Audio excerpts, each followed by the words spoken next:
ArkLaTex Rocks, I got Jasmine Cain. Welcome. Save the Boobies. Jasmine Cain came all the way here to support Save the Boobies here in Shreveport-Bossier area. I'm super excited to see your face. It was great. It was warm today. It was super warm, and actually this was not so bad compared to. No, it was fine.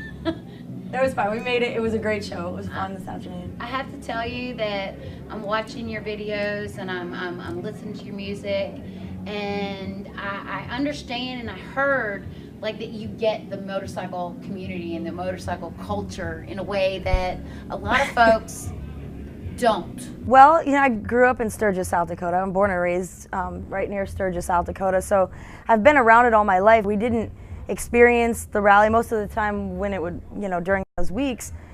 Everyone that's local kind of hibernates and they just don't come out, or they rent out their houses and leave town or whatever. But I was always super curious. So I totally went against everything and joined them. And what I found about these kind of people was that they were the most caring, music-loving, like true blue collared American people. Like I love the motorcycle culture. I love the people.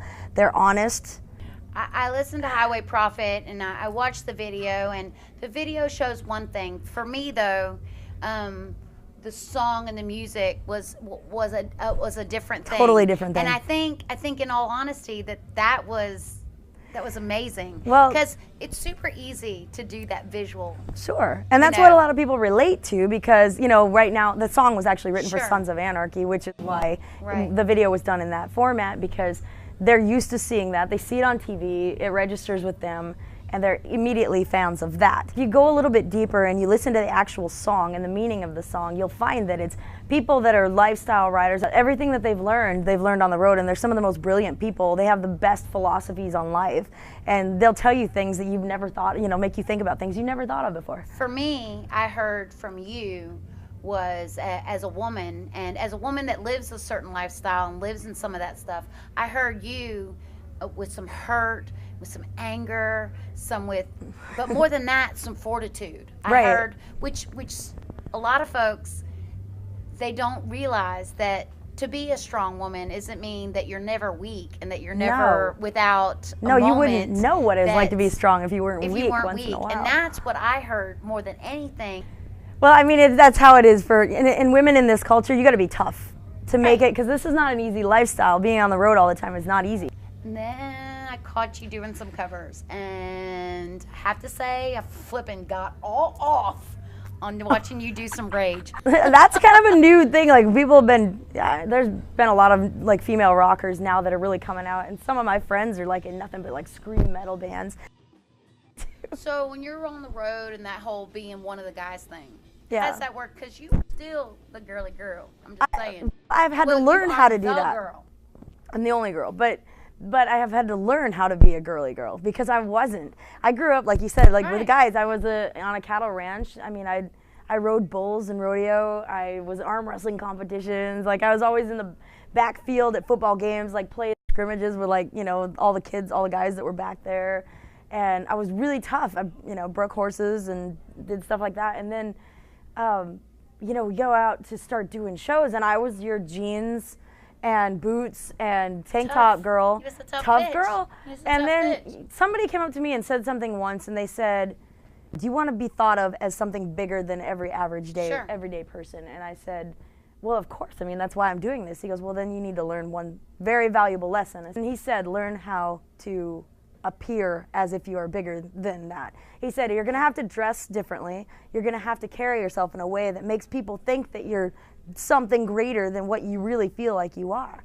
And I took that guy's advice, and I started kind of looking into it. I'm like, it's time to develop an image. And I have to do it in a very low maintenance way. I watched your videos and I watched you do the covers, and no kidding, like I saw you do that scream stuff and I went, oh my God. But for me, the stuff that you write, I saw this reserved, I saw it. Like, I mean, I saw you singing it and I saw what you write and I'm listening to it, and I keep watching this reserve. Like, there's something behind you. It's like you're almost going to kill him. You're almost going to kill him. You're almost going to kill him. Where is your writing coming from? Mostly my own experiences, but what I do is there's usually something that happens where it keeps coming at you again and again. Like the same experience is happening to you, it's happening to the people around you, it's coming at, you know, somebody calls you and says, you'll never guess what happened. I'm like, yeah, I can, because it's happening right now. Yeah. So it's the same experience that happens to you, and then all of a sudden you're like, completely, you realize that like this is a story that needs to be told, because so many people are dealing with it at the same time. And I mean, that's just that moment. Imagine how many people around the world are having to deal with those things. So when I write from kind of a need, but I've never written a song really in a conscious state of mind. It's always just either happens or it doesn't. I dream it. There's like this video, like a movie that's playing in my head, and then there's a soundtrack that's going along to it. And I have these dreams, they're very vivid, I remember them always. I'll wake up and remember the dream, but then I start to remember the music behind the dream, and I write that. So it's, I don't know where it comes from. It's beyond me. It's totally beyond me. So right now, and you're on the road, and you do these functions for the bikers, and you do this and you do that, but I see you so much bigger than that. You know what I mean? I'm never really sure how to approach it, and I don't have management or anything. I do all of this on my own. All on your own. So it's really just kind of like you have to sit and think about the best way to approach this.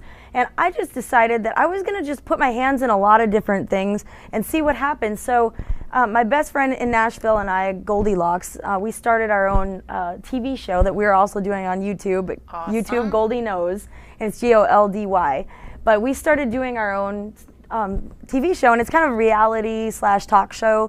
But it's fun because we're both rock chicks. She's a wrestling personality. I'm in the biker culture. So yeah, we're both beasts. And we just don't take any bullshit from anyone. So that's the best part. I know. So it's funny because, I mean, we mess with each other. Our mouths are like sailors, and we just can't. Unfortunate. Yeah.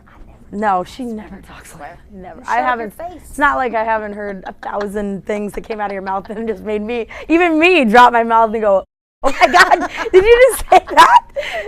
It's amazing. I could take a lesson from you. Where can they find your tour dates and what's coming up for you other than you and Goldie? Everything is on JasmineCain.com. Of course, we're on Facebook, Jasmine Cain Rocks, Twitter, Jasmine Cain Rock, and we have a Reverb Nation page. I love that site. We love it. You can listen to all the songs on there. Anybody from the backwoods in your neighborhood. And you know what's really cool about that is that you can see where you rank in your local area. We're like number 14 right now in Nashville. And I mean, that says a lot because there's a lot of really killer rock bands there in Nashville. I mean, we're up against bands, you know, that are doing it right. Kings of Leon, Paramore. I mean, that's yeah, we're in there. We're totally in there, so we can do this. And we've gotten so many great sponsors here in the last year. They're really starting to get it now, and they're starting to come on board. Affliction is one. We actually just brought on Corello Jewelry. They make all of our jewelry and stuff for us. And we have Old Smoky Moonshine came on as a sponsor this year, which is like, because that ain't never bad when you throw some moonshine in. Don't ever give this girl with the moonshine. It's trouble. So we promote Old Smoky quite a bit, and it's. I'm not allowed to drink that. I'm just saying. Are you not? Like, oh no, I'm either really nice or I'm not. There's no in between. And you don't know? Is that it? There's no telling? So flip a coin. There's just like a hot mess or there's not a hot mess. So I'm either super friendly or not. So so if you start to get not, can we just tie you up in a corner? They try. I'm super awesome. Glad that I got to meet you, that I got to hang out with you, that I'm getting to watch you, and you know. We're about to have a killer party out here tonight. Insane, stupid face. It's awesome. Thank you for hanging out with ArkLaTex Rocks. We'll see y'all later.